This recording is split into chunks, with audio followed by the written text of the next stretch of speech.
All right, we're glad to have everyone here tonight. So I'm going to just start with some of our introductions. And welcome to the Business of Health Career Networks program in Pharmaceuticals, Biotech, and Life Sciences vertical panel. Thank you for joining us this evening for the panel, which is a part of the UNC Center for the Business of Health Career Networks program. And I'll actually pop in a URL so that if you want to see more, you can go ahead and see that. And I'll get that in just a minute because I think it's a little clogged up right now. You have to do Control V. There we go. So everybody should have that message coming out to you. There we go. Terrific. And the Career Networks, as many of you may already know, if you've attended some of our wonderful events, it is a constellation of resources meant to educate and create community around the continuously evolving healthcare ecosystem, which we're all very interested in. You can explore the CBOH Career Networks platform via that URL that I pasted in. For tonight's panel, we ask that you turn your video on and mute your microphone while not asking questions. If you are in clinic or somewhere where you cannot share your camera, we totally understand. So you can keep that off, raise your digital hand for questions, and then you can chat in the chat box as well. But we prefer that we actually have a discussion if you are able to have your camera on and speak. Tonight's panel will begin with our guests introducing themselves. Then I'll be asking moderated questions, and I'll stop every 2 questions to go ahead and entertain questions from our audience. When you have a question, please raise your digital hand, or if you can't, again, paste your question in the chat box. We'll be kind of monitoring that. I'm Suzanne Killian, Associate Director for Student Engagement with the Center for the Business of Health, and I have Erin Leach, our Program Manager behind the scenes tonight.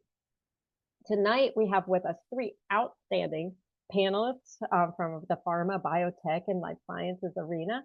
We have Carol Zhang with Viiv Healthcare, Elise Hartley with Amgen, and Collin Watson with GSK. And they're going to share their career journeys and introduce you to the industries from their diverse perspectives. Now, I'll let them take it away, and I'll go in the order that they arrived. So I'm going to say, Collin, take it away with your Oh man, introduction. you get punished for showing up first, I guess.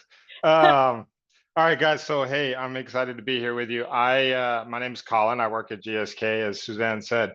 I will start by saying I graduated from Keenan Flagler in 2017 with an MBA. I did an MHA at Carolina as well, and my undergrad was in finance. So I've kind of been business all the way through my studies. I did. I was in hospital administration before I came to pharma, so it was similar to what I'm in now, but different. And then joined GSK after my MBA, and the MBA was a fantastic way to get into the industry. So we can talk about that later. But at GSK, my time has been mostly around marketing, sales, and operations, and sort of this triad of different roles, working my way up, but laterally at the same time. And that's all culminated in me now being what we call a field vice president. So I have responsibility for our sales organization for specialty respiratory, which are injectable products for respiratory, from Delaware down to Puerto Rico. It's a team of about 110 people, 11 of them report directly to me. And so it's been an awesome experience and how to lead a really large organization and lead at scale and motivate and inspire. But I'm happy to talk about a lot more of that as we get into this here tonight. So I'll pass it over to Carol. Yeah, thanks, Collin. Yeah, Collin and I were just talking that I made a big move from GSK to Viiv, a big move recently. So I graduated from Keenan Flagler in 2022. I had a finance career prior to going to MBA as well. I did a couple of different roles, project management, corporate finance. I was in Thermo Fisher prior to MBA. And then after graduated, joined GSK and did a variety of different finance partnering roles in specialty, anti-infectives and respiratory pipeline. And most recently, which I moved to Viiv, and now I'm the finance director for Viiv Healthcare, supporting R&D. Excited to be here. I'm looking forward to talking to you all. And I'll pass it to Elise. Hey, Carol. I like that we've gotten a GSK contingent. So I spent a decade at GSK and then made a slightly bigger move to Amgen, which is a California-based biotech, back in January. I graduated from Carolina with a BA back in 2014 and was at GSK throughout my early professional career in a variety of different roles, and then just most recently made the switch. If you see me gesturing to a made-up person next to me, not a made-up person, I've got my toddler here. Always entertaining when you're a working parent. So apologies, I'll try to go off camera, but still listening intently. And can certainly talk about some of the things on your mind with regards to work-life balance and balancing being a working parent, if that's of interest. But yeah, really excited to hear from you all today and what questions you have for us. Terrific. Wonderful introductions. And again, too, we just appreciate you all being here. And so also, so the audience can see, sometimes you got to stretch and you got to be nimble, and that's okay, because that is truly real life. So I'm going to start off, though, with asking our panelists, although they told you where they work and maybe the title of their role, what is your job role, your real job role? And what steps did you take to land in this current career? So give us a little bit more information about what your job role really is. And again, we can popcorn around, but if you're feeling it, you could go ahead and start. So I'll start, and Elise, I'll tell you that you're not alone. There's a terrible 2-year-old over there stomping the corner. I got my noise canceling. We So should don't have worry. merged We're in it efforts, together. divide That's and right. conquer. That's right. That's right. Okay, so your question was a little bit more meat about the job and how did we get to the job, right? So as I said, my job is sales vice president, field vice president over the Southeast for specialty respiratory. Now, what does that mean? Because that's a whole bunch of buzzwords. What that means is I have a foot in today, which is how do you execute and sell your products to physicians for appropriate patients for your medication? That's one half of the job, is very executional. The other half of the job is more strategic and forward looking. It's looking at the organization and saying, do we have the systems and processes in place that are allowing our sales professionals to be successful in their endeavors of getting our medicines into appropriate patients? And there's a lot of back and forth with the organization where you say, hey, I need resources over here, be that time, be that money, be that additional headcount, be that, you know, a new system or a new process that we need in order to be more successful. This job is a really interesting duality and having one foot in both those roles. Often in my career, I found that a job is either very executional or it's very strategic. Not often is it both. To answer your second question around how did I get here, I was reflecting on that as I looked at the questions. I think the best way I could tell you is networking, but not in the sense of like just going and talking to people to figure out like, who are you and I want you to know me, but networking with people who have been where I wanted to go, talking to them about my background, asking them what are the gaps that you see in me, right? What have I not yet demonstrated, or what capability have I not yet built? And then systematically going and just closing those gaps while also saying, being really clear about this is what I want my career to look like. If I had to boil it down to one thing for me that I think has been instrumental in getting me to where I am, I think that's it. Terrific. Thank you. I'll go because she's entertained, unless you can hear Netflix in the background. I didn't even say my title because I'm so distracted, but I'm here now for you guys. So I am an executive director with Amgen, and I have accountability for, it's considered a product team lead role and a medicine commercialization lead. So you sit within the global franchise, you own end to end the decisions with regards to development, regulatory, commercial positioning for the products. You're building this product for launch. And the portfolio that I have accountability for is kind of a moonshot-like portfolio in autoimmune disease. I think curative therapies and lupus and RA and ulcerative colitis. So exciting space. My day-to-day is definitely much more strategic than Collins is right now. So when you're dealing with pipeline, I don't actually have a sales force that I'm directing and driving material dollars. So sometimes it can be hard to figure out, okay, then what's my value at such a long-term vision? But what's cool when you work in early pipeline or mid-stage pipeline is you get to control, exactly what this medicine is going to look like in the future. What's the pricing? What are the efficacy endpoints? What's the target population? And it's a pretty small and nimble team. So 3, 5, 10 years out, I can say that, I had an influence on making that product a medicine, and then hopefully Colin's team can run with it in the field. I haven't always been in this space. I actually started as a sales representative with GSK, worked my way through a variety of different commercial roles, spent a lot of time within market access, which if you are interested in biotech and pharma, I think is probably one of the most critical skill sets to understand, given the complexities of the US healthcare landscape, the resilience that it teaches you, because every month there's a new rule in place around, Medicare pricing or 340B dynamics, that if you can work in market access, I do think you can go anywhere. And very similar to kind of Colin's development path, being intentional with what's the long-term, I'm being handed a snack, right? If anyone needs veggie straws, here you go. What's the long-term vision? If I want to be a general manager, commercial leader, what are those essential skills that I have to build? P&L accountability, leadership of large teams, strategy and execution, global versus US. And I try not to treat it as a box checking exercise, but a guidepost for when those roles became available. I was clear what skills I was going to gain and stretch beyond just, deepening current expertise. So that I'll pass it to Carol to hear more about your story.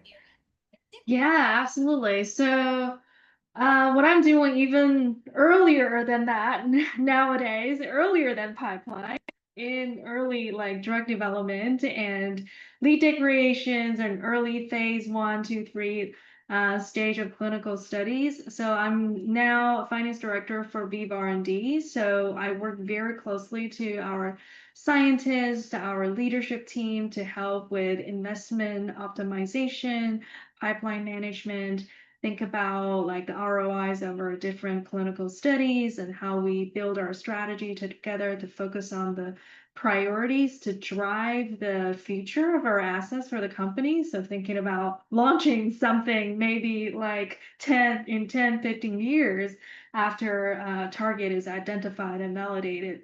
So really thinking about the long-term strategy and how we optimize our investment in the long term. So from a career perspective, I had a finance career ever since I started in various different organizations.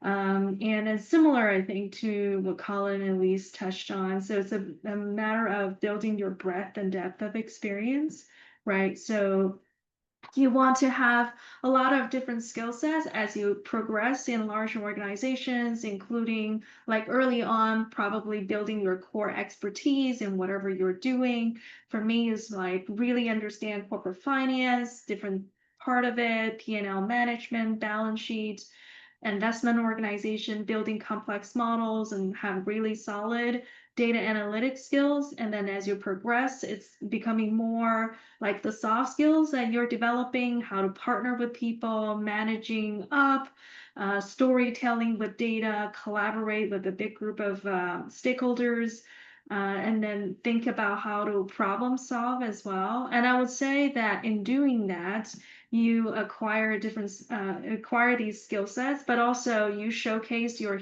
curiosity, and you sometimes raise your hands for like stretch assignments so that you can step out of your comfort zone and showcase your eagerness to learn and stretch and expand. That's how I continue to grow and how I get to the place I am right now. Terrific. Thank you for a little bit more in-depth understanding of your specific roles. And I also hope the audience can start to see the just diversity of roles that there are in pharma, biotech, and life sciences. So again, if there's something you like to do, but something gives you flow, you can find that in one of our pharma companies or a biotech company. Again, I think Carol just kind of started on the road to our next question, which does deal with skills. So I want to know, what skills, abilities, and experiences do you all use regularly or most often in your current role? And did anything surprise you when you came into the industry? Like, oh my gosh, I didn't know I'd be using that skill set so often. You want me to take it, Carol? Or you want to keep going? Sure, go ahead. Okay. So some of the skills this is not in order maybe of frequency, but just sort of how they're coming up. I think business analytics, so we have data that we look at, performance data for me, right? Like I look at sales data, I look at the overall performance of the business, and you need to go in there and be able to analyze, where are you doing well, where are you not doing well? And then you need to be able to formulate a strategic plan against those things, right? So what do we do to accelerate the performance of the organization based on what you're seeing? I think that's huge, and it requires a really deep strength in data and analytics, right? Like financials, numbers, all that kind of stuff. I'd say on the more strategic side of the business, one of the things that I remember learning in business school that I'd say I use fairly often is game theory. What is, if we do X, what is the competitor going to do? Or if the market does Z, what do we need to do in order to be ready? And then basically you're going through an exercise to create all these different plans that, should a given reality come to fruition, you are prepared to go out there and take advantage of whatever that reality is going to be. I think the last thing that I would say, and maybe not surprising, but just not something we focused on a ton in business school, I spend probably the majority of my time on what you guys would call the soft skills. You know, when you're talking to people, helping a lot of times it might even feel like being somebody's therapist. You're trying to help people sort through different barriers that they're facing, coach them without giving them the answers, and challenge them in a way that is going to make them better and help them understand where their gaps are, while not totally destroying them and eroding their confidence, right? So there's a lot of, again, I'd say probably 80% of my time is striking that balance between being really honest with people, but helping them get the information they need to improve.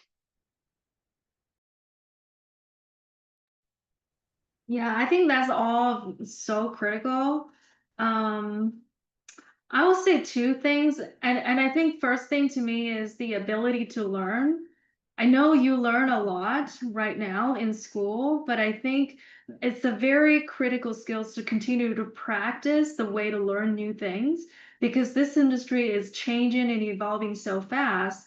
And to the topic that Elise mentioned, like market access, for example, it was near and dear in my heart. I was in growth to net in my last role, and I've seen firsthand how complex and how like ever changing the industry is. So having that ability to absorb new things and have that framework that you like continue, it's like a muscle. You continue to, train so that you whenever you expose something new, you know how to put it in a structured way and store it in your brain and process it and digest it. I think that's a very critical skill.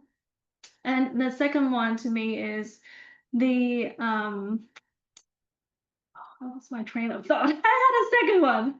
I'll let Elise go, and maybe I will come It will back come back to you and then interject. I'll add to the list. I'd say executive communication and persuasive influence, which I know are buzzwords. And you're like, yeah. Like, of course, exec comms, but no, really, like, there's a reason why MBA programs have like specific certifications in executive communication. We'll get some water in a second. Because most of my job is synthesizing information down for a C-suite level to digest, and that is very hard to do. And I know AI is going to play a role in that, but there is still an art in boiling down information, interpreting it, and delivering it in a way that gets you the result that you need. It's more than just summarizing things, right? There is an emotional intelligence that's required that AI just won't be able to provide. So that is really important, whether it's verbal, whether it's in PowerPoint, written word, email. like it's the biggest thing that I think differentiates leaders from, an average employee, which is kind of wild to think about, but practice those skills now. Carol, did you remember your other thing, or can I double down on what Elise said a little bit? Yeah, it was exactly what Elise Oh, okay. Well, you go ahead. It's like the ability to simplify and boil down to something that's digestible, right? Because there are a lot of details, like a lot of data you're analyzing in your day to day, but how you boil it down to the simple takeaways that resonate with people and it's powerful, straightforward, and meaningful and actionable is a very important skill. Thank you for letting me talk about it again. The thing I wanted to add to what Elise said, so like we'll have that conversation, and I think what the person will walk away with is, oh yeah, I can create a PowerPoint and I can do it in less than 500 words or whatever. Like they feel like, oh, I can take something and make it simple. There's also an art into the story. Like I think Elise would probably agree that at a certain point it becomes somewhat political. What story do you want to tell? And how do you make sure you tell that story? Not just how do you like bring the data to be really concise, but how do you tell a story and then align a large group of people, all lateral to you, below you, and above you, to a consistent story so that everybody is saying the same thing, and that whenever in Elise's case, probably whenever this chief commercial officer goes to anybody that's involved with your product and asks a question, they're getting the same answer. Because if they don't, then swirl starts to happen. So there's a piece of that which is also around controlling a narrative. These are fantastic. And again, too, maybe more nuanced skills than I think maybe some of our audience members have heard before. And I love, Elise, that you brought up AI, because again, too, I feel that this moves into exactly what Carol and Collin had said, is like, how are you delivering that message? Not just, I can boil it down, but giving people the message the way they want it or need it. It's fantastic. And they said AI is becoming meaner. So that's another thing. So great answers to those questions. And I'm going to open up to our audience right now for our first audience questions. So if you have some questions, raise your digital hand and we'll give you a call.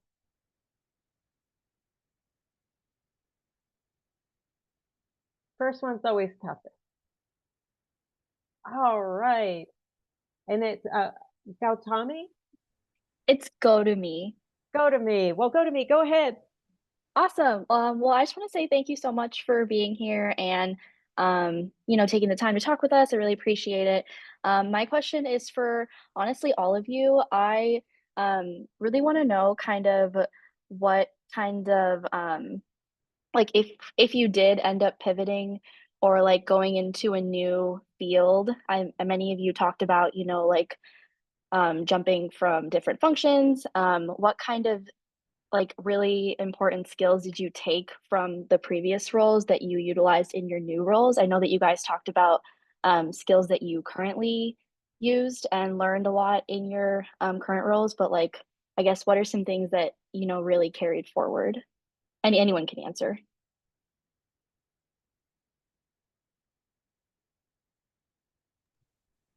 I'll underline, I did not get my MBA. I did not get a business undergraduate degree. So I was really nervous about what transferable skills I would be able to pull forward from my undergraduate experience at Carolina into biotech and pharma. And it's probably still the skills that I use most consistently. And it's not to discredit the MBA experience, very valuable, clearly, but I actually was a psychology major, and the organizational behavior expertise that I gained both in the classroom at Carolina, but then I did an honors thesis and multiple kind of rounds of research really helped me understand people's motivations, intrinsic bias, how to influence individuals, which I think we've already kind of double underlined is consistent in all of our careers, and not a skill set that maybe comes naturally. So If you did make a jump and you're trying to make a jump in industry, or if you're using your MBA to make a career pivot and you're wondering how your scientific background will hold muster if you're going for a finance director position, like, of course, there's certain hard skills that you have to leverage. But I think you will find that as long as you did good work and delivered in role, that there's always some of that soft skill that is going to be most relevant to the role. And yeah, so my psychology degree comes in handy, despite me often being squeamish about sharing that I was a psychology grad, to be honest. But Yeah, I think that unless you want to become a specialist, it's probably not the hard skills, right? Those are not the things that are going to be transferable. So I'll take you back to the early 2010s. I was a consultant. Meaningful use was this law that just got passed, and all these hospital systems were buying EMRs. They were like the new hot thing. And my responsibility at the time was to coach and train physicians, oftentimes like 5 years out from retirement, about this huge switch to this EMR when they've been writing paper charts for the last 40 years. In that job, I was cursed at. I had doctors cry. I had doctors quit on the spot. I had to talk doctors off the ledge from like, I'm just going to retire early. What I got really good at is the piece that I just told you about earlier. Like, how do you coach people, especially in times of very high emotional stress? But also, how do you develop resilience? And so I would say, just again, what Elise said, those soft skills, me being able to be resilient and say, okay, this isn't going very well, but I'm going to come back in here tomorrow and do it again. And maybe I get beat up or punched in the face or whatever, but like I'm back on the horse. That resilience is one of those things that I would say one of the largest contributors to my success so far. Yeah, I have nothing more to add. Those are great answers. Terrific. But we do have a few more questions, so you'll have your chance, I'm sure. Sophia. Hi everyone, my name is Sophia and I'm doing my undergrad in biomedical engineering at UNC. And so I'm hoping to work on like the more technical side of pharma and biotech. So my question goes back to like the main point of what we were discussing today, which is like quality communication. What are major gaps within communication when a super technical person on the team talks to the more business side? Or like how can like an engineer just like really make sure that their point is being across to a business person?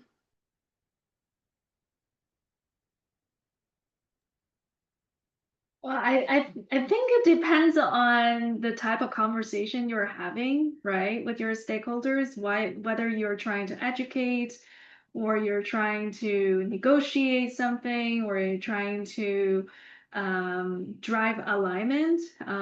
You definitely need to tailor your conversation depending on the audience and depending on your purpose, right? So I think it's good for me constantly talking to our R&D scientists. I need to remind myself that I need to speak their language, right? So it's opposite to what you're trying to do. For me, I need to make sure the way that I talk is not too technical from a finance point, and I speak the language of the clinical trials, the studies, and it resonates with the audience.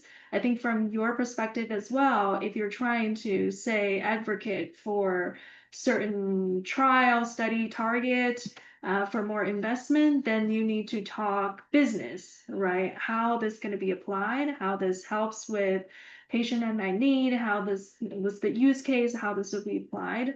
So definitely tailor your communication towards your audience and the goal that you're trying to achieve. Yeah, I laughed because I think this question was like tailor-made for Carol and the position she's in, right? She's like trying to, and Elise, probably you too, right? You've been in early pipeline, you know exactly how it goes. It makes me reflect on an experience I had. We got pulled into this. Somebody from early pipeline came to us and said, "Hey, we're really having trouble getting our studies funded or something." I can't remember what the exact problem was, but we need some help on how do we communicate. And it goes back to what Elise said. I remember sitting down with them and looking at the PowerPoint that they had. It was like 70 slides. There were like all these acronyms, like a billion lines of data on there. It just went totally cross-eyed. And what they had not, the exercise that they had not done was, who am I talking to? I am talking to a business owner who does not have a scientific background and who really only cares about what is the endpoint? Is the endpoint going to be competitive and isn't going to move the market? And how much opportunity is there in this space? You're talking to them about all this other detail, which sounds important from your vantage point. But what is it? What are the fewest things that they care about and need to know in order to make the decision that they need to make? And that's that executive comms piece that Elise was talking about. Yeah, I would just say treat almost every conversation as if you were pitching to an investor.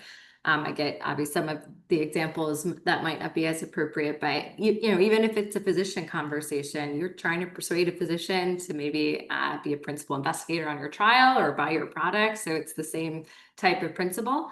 And I think because of AI, you now have access to broker reports and external, you know, forecasts, so that even if you are a biomedical engineer and don't necessarily have the, you know, the lens of business, you're coming to the lens of clinical and scientist, you can still educate yourself enough to appreciate, okay, what is the market opportunity here? What are going to be my main points of differentiation? What will be as perceived, you know, development risks? You can anticipate those, because I think the vast majority of the conversations you'll be having as a scientist that are cross-functional in a biopharma and biotech organization is an investor-like, you know, convincing folks internally to progress your program or you know, to buy your asset if it's a BD deal, something to that effect.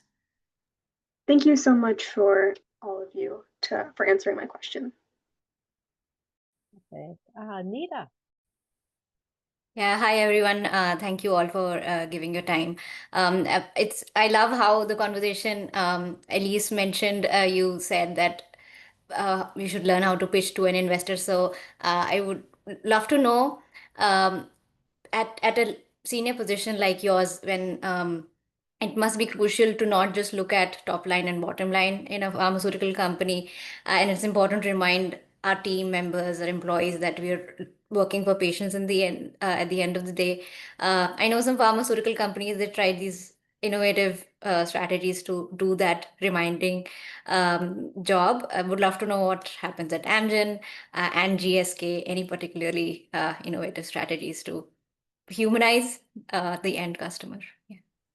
Well, obviously, when you have commercialized a product, you can rely on all the savvy marketing tactics that a Nike would use or Amazon would use. But when I don't have that type of budget, I mean, we have access to patients and providers. So a real world example, I was pitching to our C-suite to invest in this moonshot medicine. So high risk, high reward for a disease called systemic sclerosis, which it's an inflammatory condition that patients diagnosed often in adolescence and can die within the year. And it just so happened that I was in a cab to Amgen and started a conversation with the taxi driver. And the driver had shared that his mother had died from lupus at the age of 40, and his son was diagnosed with systemic sclerosis and had died at 22.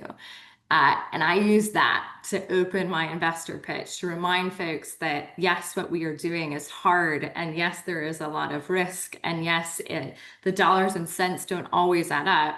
But there is someone here that is not just benefiting, but is living because we are doing this work. And I think we're the only industry that can kind of bring up those level of feels, not to discredit, you know, people that are producing other technologies, but you have those real world examples. So I keep it front of mind with every conversation, always have a patient story, a verbatim, you know, listen into some of the calls from patients into an organization's call center and have that like tape recording, and that will make any story more salient and more motivating to your team. Even if you're not pitching someone, if you're just trying to energize the sales force, having that front of mind is helpful.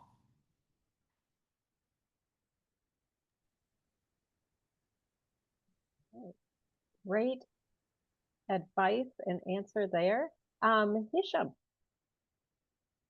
Cool. Yeah, thank you guys all for presenting today. It's been great listening to you. I had a question around market access. I know this is a pretty you know, kind of niche role within pharma, and just from everybody's perspective, kind of what's the easiest or most kind of salient entry point into that role? Is it more of a marketing path? Is it a finance path? Kind of how do you see that trajectory as somebody who's coming out of the MBA, which I'm doing? Elise, that's got your name written on it.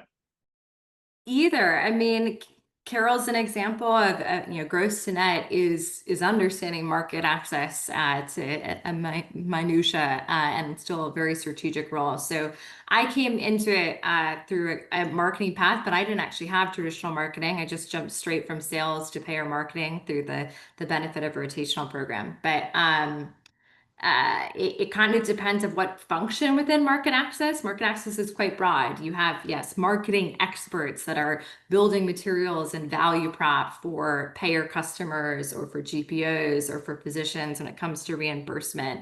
You have people in market access that are field facing and getting that experience and end to end. What are the reimbursement challenges, or how am I contracting for this product? That's another way to enter into this space if you've got a depth in sales, or coming at it from a finance lens. So all three of those skill sets are valuable. No one path. I would say get to it sooner in your development path than later, because it is a technical role. It's going to be hard to make lateral moves if you're a director, a senior director, if you have zero market access experience. But jumping at a manager level is prime, and where we take most kind of MBA candidates or those who have completed MBAs. But you can find many paths to get that experience depending upon your interests and expertise. I will only add, it's really important to learn market access in the US as well, right? If you're thinking about building a global career, it's very different in other markets, like in Europe, Asia, Africa. It's very different from the dynamic in the United States. So having that experience in the US really help you to understand the US business in pharma and life sciences. Yeah, very cool. Thank you. Terrific. Again, terrific advice. And I just have one question to add from the chat. This is from Giovanni. Were any of you pre-med at any point in time? I wasn't pre-med, but I have a funny story. I thought I wanted to be a doctor, and I went to anatomy and physiology class, and they rolled us into this room, and there were all these cadavers, and they were like, all right, cut it open. And I was like, all right, I'm out. And they said, if you don't do it, you're going to fail. I said, I guess I'm failing because I'm not ready to do this. So that was as far as I got, Giovanni. I'm sorry, buddy.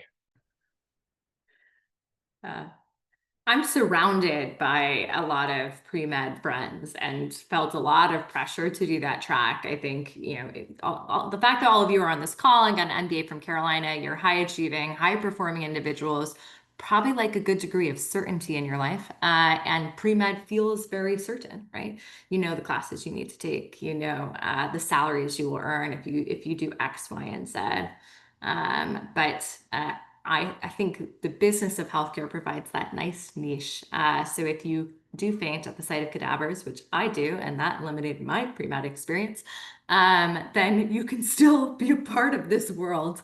And maybe it's a little bit harder to craft a career because it feels less prescriptive than a pre-med track, but it's just as fun, if not more. Yeah, I've never tried that either. I'm afraid of blood, needles, cadavers, all of them, so I can't. But I do want to say we do have a lot of interdisciplinary professionals, I think, in the space, like NPH MBAs, MD MBAs. So I think those knowledges are very valuable in the space to not only know the business, but also know the science, or sometimes know the public policy perspective of it. You need I think each of different background gives you a unique edge in a different way, right? So you need to leverage your background, but also building the complementary different pieces to have a well-rounded skill set. Terrific. Thank you so much. And as I think was mentioned, there are so many students that are focused as pre-med at this point in their career, but learning, talking, coming to these types of events are super, because what it does is it just kind of extends your knowledge. And also, as I believe Carol mentioned before, you've got to talk the talk. You've got to hear all of the buzzwords. You have to, just really get into that discussion of healthcare. So thank you so much. Suzanne, can I just add something? Because I'm not sure if I don't know what the question behind Giovanni's question was, but I will say this, guys. There is an entire division of which none of us are representative, but medical, right? That is full of people who did various, whether they did pre-med, PharmDs, MDs, PhDs, right? There's an entire division of every pharmaceutical company, which is medical. And that is a really good place. If you love the science and you want to get really deep in the science, you can make a good home there.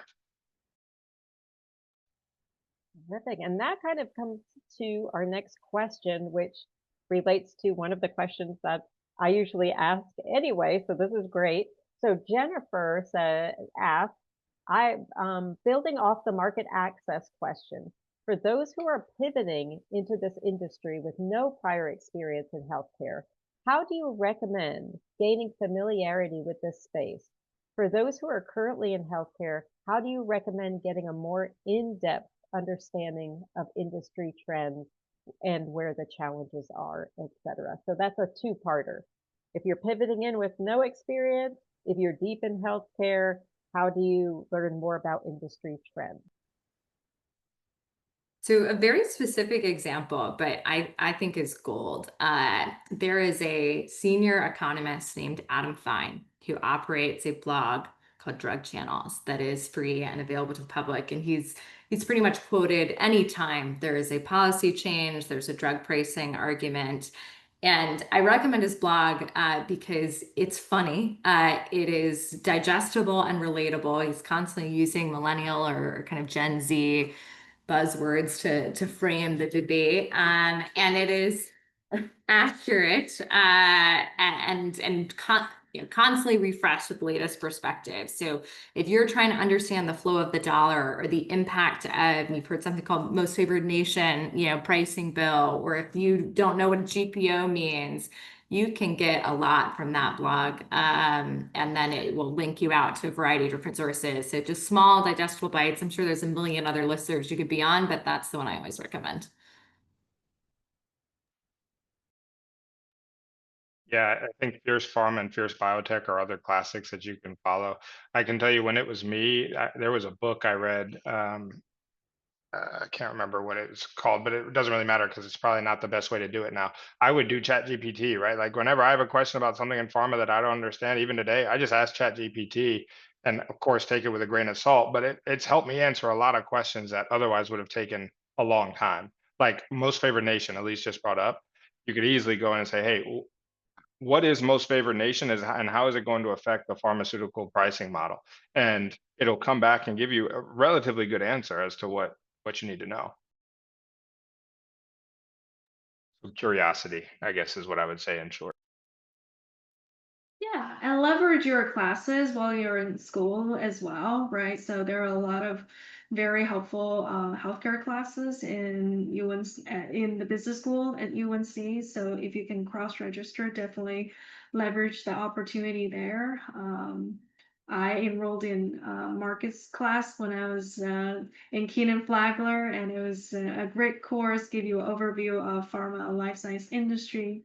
And there was another class that talked about like all the payer space as well, like Medicare, Medicaid, all of the public payer, government payers, but also private payers as well. So definitely there are a lot of resources out there. Terrific. And luckily, somebody up here has their hand raised. So this kind of feeds into this question. Also leverage all the clubs, committees, opportunities on campus. And the next question is actually from the president of the MBA Healthcare Club. So he might have a little something to say about that. But I'd love to hear your original question, Bradley. Thanks, Suzanne. That was a wonderful intro. I love that. I'm happy to discuss clubs as well. I had a question that goes back to a comment, Collin, you made, which is one of your keys to success was talking with folks and seeing not only where they are, but where they want to be. in their career. And so we got a great idea of where each of you are in terms of your current role. I would love to hear, what are your future aspirations and where do you hope to be in your role?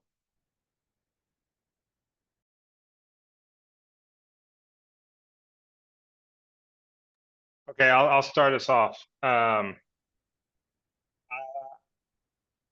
That question is always a delicate dance for me, because you want to be open enough to not close yourself off to possibilities, without being so vague as to just be like, all right, I have no idea what this guy wants. Like, I'm going to just stop paying attention to him. So the answer that I generally give to that is, I want to, oh, and here's a 2-year-old. Now I'm with you, Elise. The answer I generally give to that is, I want to be in commercial leadership in some form, and it would be in the US. And I often break it into 3, 5, and 10-year increments, so that I can paint the picture for the person of, where do I want to be in 3? How do I see that parlaying into 5 and 10? So what I would say to you on this call is, in 3 years, I want to be GM outside of the United States. Within 5 years, I want to be back in the United States in an executive leadership capacity. And then at 10 years, I want to be continuing to grow in that executive leadership path. And I generally try to, it's framed, but it's broad.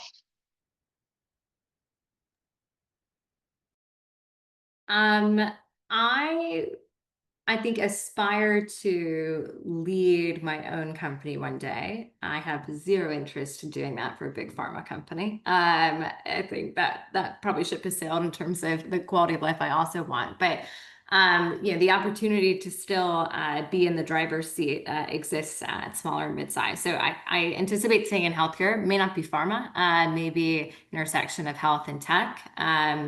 I'll do a plug for my sister, who is a Fuqua graduate, double dookie. She is a CEO of an AI startup in San Fran. And in many ways, I look at her jobs with, ooh, I'm so glad that's not me right now, but a lot of envy in the future. So that entrepreneurial path speaks to me, but needs to continue to build really the expertise and figure out the right exit strategy from a large biotech. But we'll see. Yeah, that's so interesting. I was smiling because I think we all have different paths and different aspirations. I'm aspired to be a CFO in the future, so I'm on the CFO track. But I think at some point I'm tempted with an idea in the longer term and more of a healthcare investment VC space as well, to look at interesting ventures and early on, and help with getting funding of money into the life-saving medications and companies in the future as well. But currently, I think I'm on the CFO track for big pharma right now. Thank you. Yeah, and thank you, Bradley. That was a really great question that added just an additional layer of interest for our panelists tonight. Hunter. Hey, everybody. I had a question for all of you, and something that I've sort of been thinking about, and maybe others have. So coming back into an MBA program, I'm kind of trying to look at this industry from a 10,000-foot view, right? And so there's this whole host of different companies. Many of you have worked for one company for long periods of time or another. And what I'm curious about is, what's the best way to select, how do you think about the culture of your company, and what's the best way to select for, hey, this is an organization that I'm aligned with the missions of, or a function that I want to work in here. And if you have any idea or guidance about us who are starting into this career, how we should think about all of these different companies, organizations, and problems that we want to work on, if that makes sense.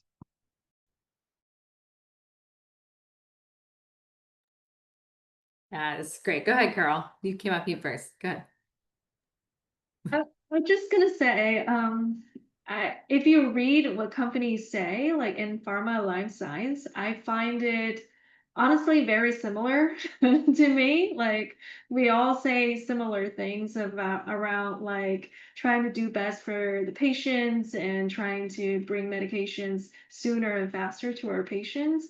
The practical tips that I find helpful is, whenever is try to talk to people right? Try to network and have coffee chats with people that work in those companies and find that genuine connection. So usually if you talk to a couple of folks from that company and they you find that genuine, like welcoming, sharing, open-minded um, atmosphere and have like a free flow and good flow of conversations. And that usually is a sign to me that this is the environment that's good for you. So yeah, that's just my 2 cents. Company performance and people, and then I'll just double click on people. So in general, moods are better when companies are doing well. And I think I can see the times where my experience at GSK, which obviously where I have the most experience was strained was when we were facing significant headwinds. And, we were then looking, is the grass greener, at the Lillies of the world or J&J. So I do think that, if you can't get a large network of people, like, is this company performing well or set to perform well? Because that definitely dictates mood in the room. And then people, even, I say with GSK, well past our performance kind of lagging, if you will, because of my hiring manager and immediate team. And it was only when that changed that I felt like I needed a cultural shift transparently and drove this shift to Amgen. So really spend time understanding who you're going to be working for, their expectations. If you're stepping into a role where you're leading people, what that team is like, because the ship could be sinking and you could be having a great time because you feel respected by your peers, your opinion is valued by your managers, and that can get you through even the toughest times of the organization, because everyone will experience that. So definitely, invest in getting to know your hiring manager as much as possible, or through word of mouth, as Carol proposed.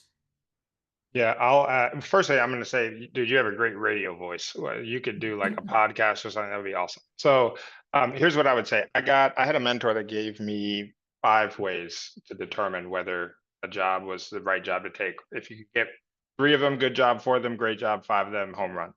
People, that's what Elise just talked about. Pay, that matters for obvious reasons. Function, is it within the function that you are wanting to build experience in? Geography, is it in the location that you want to be living in, or does it provide you the opportunity to go and experience locations that you want to go? And then the last piece is culture. And to Carol's point, almost every company will sound the same at its face. But as you start, like if I were in your shoes, and what I did do when I was in your shoes, sit down and have really intentional conversations and not ask what is the culture of the organization, but hey, tell me what a meeting sounds like. Where are you guys, when you guys have disagreements, what are you disagreeing about? Get to the really nitty gritty, like the things that people care about most in the organization, and that'll give you a good sense for what the culture is. But I would say those 5 things. And if you find something that matches on 4 or 5 of those, I would take it. And maybe the last thing I'll say, don't stress so much about your first job or your next job, or is this the exact right company? To Collin's point, that criteria, you're going to get 3 out of the 5, maybe 4 out of the 5.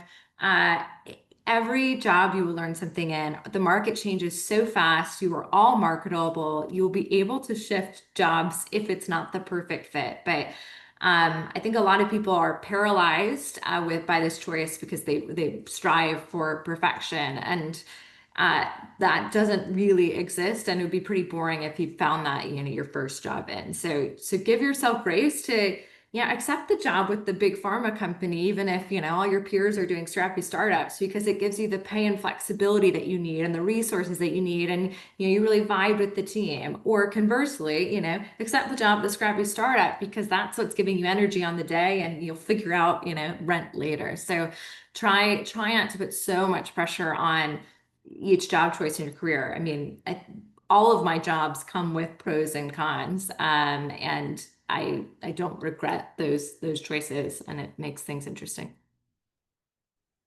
Fabulous advice. And please, audience, take that advice. It's wonderful. I have a few more questions from the chat. So Tao asks, I was a biochem major with 6 years of lab bench research experience. I don't want to do lab bench work anymore. What are opportunities, keywords in the biopharma biotech world that I should look into to pivot? And I think some of that was answered earlier, but maybe some roles might be a great idea for Tao to look into.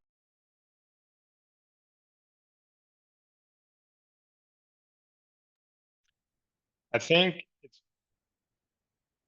hard to tell you what role that you should go look for because we don't know enough about what you want to do with your life. So I'll just shoot you straight on that. I think the question I can answer for you is where are your skills transferable, right? You have a deep science and background. I would look at, depending on what your degrees and experience are, like a medical, I would go there. I think you could go early pipeline again, depending on where you work, and Elise would probably be a really good resource to talk to.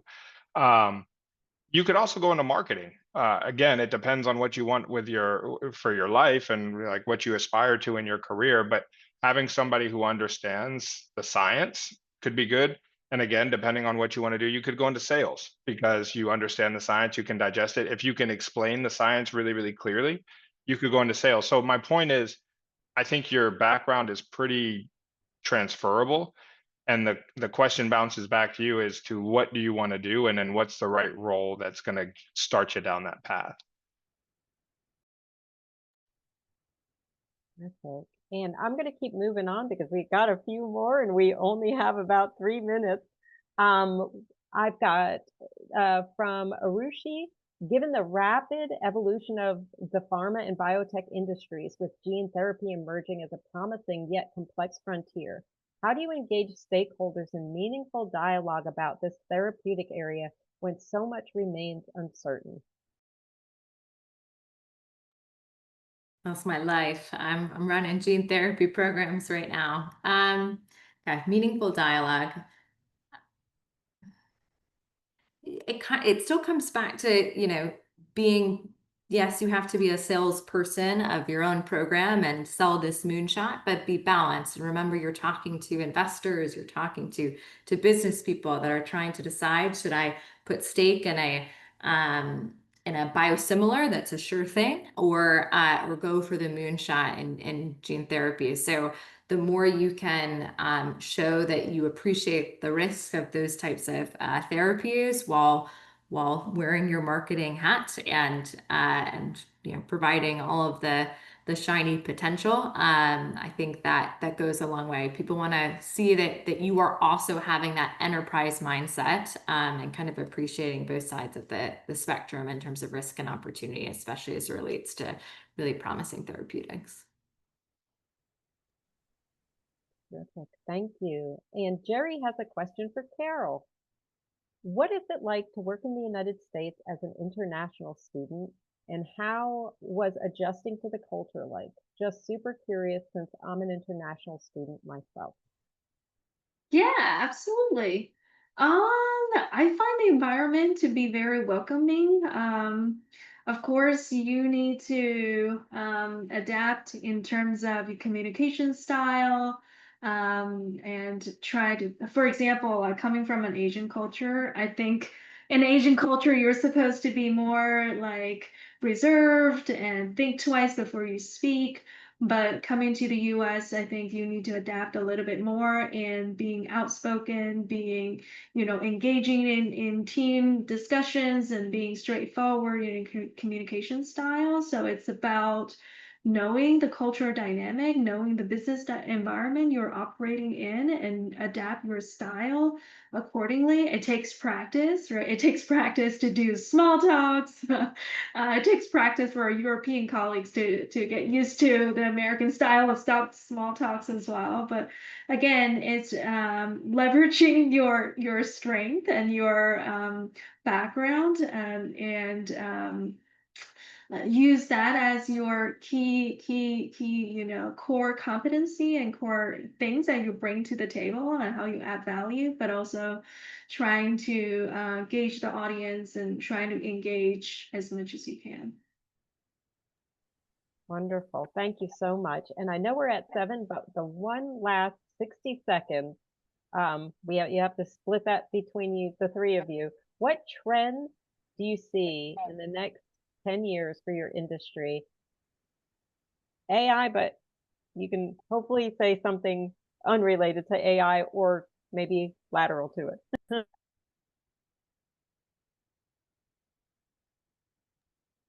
So I'll take the first, maybe a non-traditional answer. I'd say change. Like I think oh, Elise, I'm sorry. Oh, now I gotta think of something else cliche.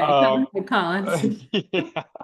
I mean, Elise mentioned some of the stuff we're dealing with right now. Most favored nation, you got IRA, our sector, because it's easy to attack, I think, has a lot of focus on it. And that focus is going to bring about change. So I think that is going to be the constant, and the need is going to be adaptability. Like, how do you pivot on a dime? And how do you have, we talked about this before, how do you have a lot of different realities that could come to fruition and be prepared for all of them?